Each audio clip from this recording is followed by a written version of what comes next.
పాలస్తీనాపై Israel చేస్తున్న దాడి మానవహననానికి, ప్రపంచ శాంతికి ముప్పుగా మారుతోందని తక్షణం ఈ యుద్ధాన్ని ఆపివేయాలని CPI, ML, New Democracy Tirupati జిల్లా ప్రధాన కార్యదర్శి రాయపనేని హరికృష్ణ డిమాండ్ చేశారు.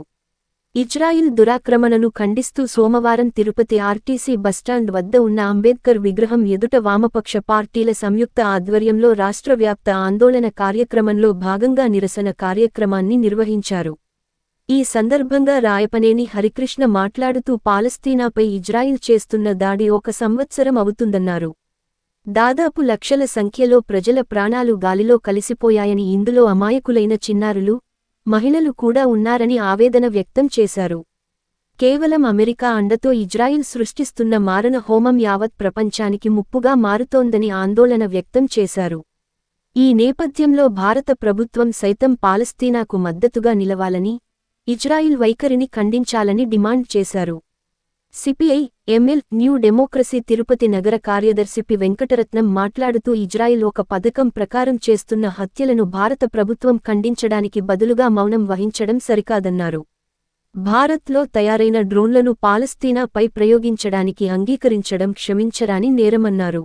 ఆక్రమిత ప్రాంతాల హక్కుల కోసం నిలబడే స్థితి నుంచి దురాక్రమణదారుల వైపు నిలిచే విధంగా మన విదేశాంగ విధానంలో బీజేపీ నేతృత్వంలోని ఎన్డీఏ ప్రభుత్వం మార్పు తీసుకురావడం జరిగిందని అన్నారు.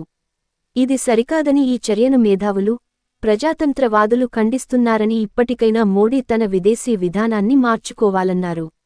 ఐఎఫ్టియు రాష్ట్ర కమిటీ నాయకులు కొత్తపల్లి సుబ్రహ్మణ్యం మాట్లాడుతూ ప్రజాస్వామ్యాన్ని, ప్రజల ప్రాణాలను హరించి వేస్తున్న ఇజ్రాయిల్ దాడి వెనుక అమెరికా కుట్ర దాగి ఉందని ఆరోపించారు.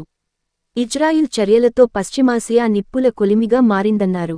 సిపిఐ, ఎంఎల్, ఏఎఫ్టియు రాష్ట్ర నాయకులు ఎస్. మీరయ్య మాట్లాడుతూ ఇజ్రాయిల్ చర్యను ప్రపంచంలోని అన్ని దేశాలు తీవ్రంగా వ్యతిరేకిస్తున్నాయని అన్నారు. ఈ యుద్ధం వల్ల భారతదేశంలో నిత్యావసర వస్తువుల ధరలు, పెట్రోల్, డీజిల్ ధరలు కూడా పెరిగిపోయే అవకాశం ఉందని చెప్పారు. ఈ మారణ హోమం నిలిపివేయాలని, పాలస్తీనా ప్రజలకు మద్దతుగా దేశంలోని 10 వామపక్ష పార్టీలు నిరసన కార్యక్రమాలకు పిలుపునివ్వడం జరిగిందని అన్నారు. ఇజ్రాయిల్ దాడులు మరింత తీవ్రమైతే వినాశనం తప్పదని ఆందోళన వ్యక్తం చేశారు. తక్షణం యుద్ధం నిలిపివేయడానికి చర్యలు తీసుకోవాలని ఆయన డిమాండ్ చేశారు. ఈ కార్యక్రమంలో ఆశా వర్కర్స్ యూనియన్ జిల్లా ప్రధాన కార్యదర్శి రాణి, మహిళా సంఘం నాయకురాలు శాంతి, ఐఎఫ్టియు నగర నాయకులు రుద్రగోపి, లోకేష్, పిడిఎస్యు నాయకులు Mahesh, Dhanashekar, auto workers union నాయకుడు మునికుమార్ తదితరులు పాల్గొన్నారు.